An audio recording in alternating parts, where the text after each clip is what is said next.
Corona virus के प्रसार को रोकने के लिए लॉकडाउन के ऐलान के बाद अपने अपने घरों का रुख करने वाले प्रवासी मजदूरों को वापस लाने की जद्दोजहद अभी भी जारी है। उनके बिना फैक्ट्रियां पूरी क्षमता से उत्पादन नहीं कर पा रही हैं, जिससे अर्थव्यवस्था को पटरी पर लाने की सबसे बड़ी चुनौती सामने खड़ी हो गई है।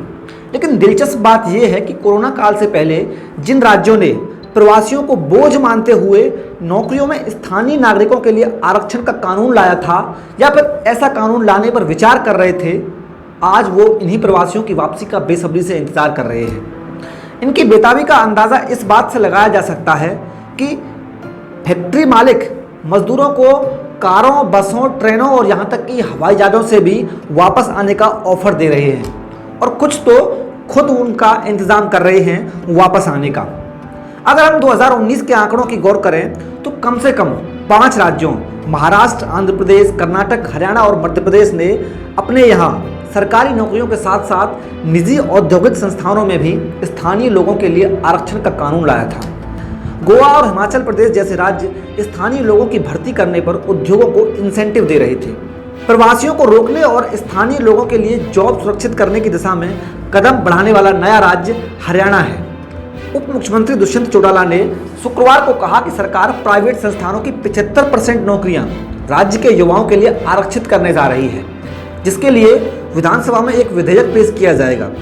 दुष्यंत चौटाला ने 2019 के विधानसभा चुनाव अभियान के दौरान ही राज्यवासियों से यह वायदा किया था। इसी हफ्ते मध्य प्रदेश के मुख्यमंत्री शिवराज सिंह चौहान ने कहा है कि राज्य की सरकारी नौकरियों पर सिर्फ मध्य प्रदेश के बच्चों का ही हक है। मध्य प्रदेश में 27 विधानसभा सीटों पर उपचुनाव होने वाला है। ऐसे में कोई भी राजनीतिक दल शिवराज सिंह चौहान के इस बयान का विरोध करने की हिम्मत तक नहीं जुटा पा रहा है। चौहान के घोर प्रतिद्वंदी और पूर्व मुख्यमंत्री कमलनाथ भी राज्य की प्राइवेट नौकरियों में स्थानीय लोगों के लिए 70% रिजर्वेशन की बात पहले ही कर चुके हैं। इसलिए कमलनाथ ने कहा, आखिरकार आप यानी कि शिवराज सिंह चौहान युवाओं के रोजगार के मुद्दे पर 15 साल बाद जागे हैं। महाराष्ट्र देश भर से आए सबसे ज्यादा प्रवासी मजदूरों को रोजगार देता है। वहां शिवसेना के नेतृत्व में बनी महाविकास आघाड़ी सरकार निजी क्षेत्र की 80% नौकरियां राज्यवासियों के लिए आरक्षित करने का कानून लाने की योजना बना रही है।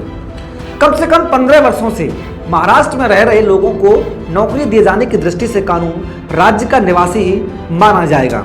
दिसंबर 2019 में कर्नाटक सरकार ने कर्नाटक इंडस्ट्रियल एम्प्लॉयमेंट रूल्स 1961 में सुधार कर प्राइवेट नौकरियों में स्थानीय लोगों को प्राथमिकता दिए जाने को अनिवार्य कर दिया। कानून कहता है कि जो लोग कर्नाटक में कम से कम 15 साल से नहीं रह रहे हैं और कन्नड़ पढ़ना, लिखना और बोलना नहीं जानते हैं, वो औद्योगिक संस्थानों में क्लर्क और शॉप फ्लोर जॉब्स के योग्य नहीं माने जाएंगे। हालांकि कितना प्रतिशत आरक्षण होगा इसका ऐलान अभी तक नहीं किया गया है। पिछले साल आंध्र प्रदेश ने सरकारी और निजी दोनों क्षेत्रों की नौकरियों में 75% रिजर्वेशन का ऐलान कर दिया है। हालांकि कानून को अभी तक लागू नहीं किया गया है। राज्य सरकारें जो कुछ भी कर रही हैं, क्या उन्हें इसका संवैधानिक अधिकार है? इस सवाल पर लोकसभा के पूर्व महासचिव और संविधान विशेषज्ञ पीडीटी आचार्य कहते हैं, संविधान के अनुच्छेद 16 में एक प्रावधान है जिसके तहत निवास स्थान के आधार पर आरक्षण का अधिकार दिया गया है। राज्य इस प्रावधान के तहत आरक्षण का कानून ला सकते हैं, लेकिन आरक्षण का मकसद उन वर्गों या समूहों को मुख्यधारा में लाने का होना चाहिए जिन्हें उचित प्रतिनिधित्व नहीं मिल पाया है। कोई भी राज्य सभी नौकरियों को आरक्षित नहीं कर सकती है। ऐसा करना संविधान की भावना का उल्लंघन होगा, जो नागरिकों को अन्य अधिकारों के साथ साथ कहीं भी आने जाने, बसने और आजीविका का साधन अपनाने का अधिकार देता है। सबसे बड़ी बात है कि किस तरह से आरक्षण से राष्ट्रीयता की भावना को आघात पहुंच रहा है। अगर कानून को लेकर सवाल उठ रहे हैं, सवालों को दरकिनार कर भी दिया जाए तो भी राज्यों के अपना मंसूबा पूरा करना इतना आसान नहीं दिख रहा है। गुजरात ने 1995 से ही एक नीति लाई थी जिसमें कहा गया है कि सरकार लाभ प्राप्त करने वाले सरकारी और निजी दोनों तरह के औद्योगिक संस्थानों में स्थानीय लोगों के लिए 85% नौकरियां आरक्षित रहेंगी। लेकिन यह पॉलिसी अब तक कागजों में ही सिमट कर रही है। निजी क्या सरकारी उपक्रम भी इस नीति का पालन ठीक से नहीं कर पा रहे हैं। गुजरात के मुख्यमंत्री विजय रूपाणी ने कई मौकों पर इस नीति को जमीन पर लागू करने का प्रयास किया, लेकिन उन्हें उद्योगपतियों के कड़े प्रतिरोध का सामना करना पड़ा। और इसमें कोई शक भी नहीं है कि जो राज्य बहुत हद तक प्रवासी मजदूरों पर निर्भर है, उनके लिए आरक्षण कानून लागू करना बहुत कठिन साबित होगा। हरियाणा देश के टॉप मैन्युफैक्चरिंग हब में शुमार है। ऐसे में उसे बड़ी संख्या में तकनीकी कौशल युक्त मजदूरों की ज़रूरत है और इसीलिए वहाँ के उद्योगपतियों ने गुजरात की तरह ही कोटा सिस्टम का कड़ा विरोध किया है।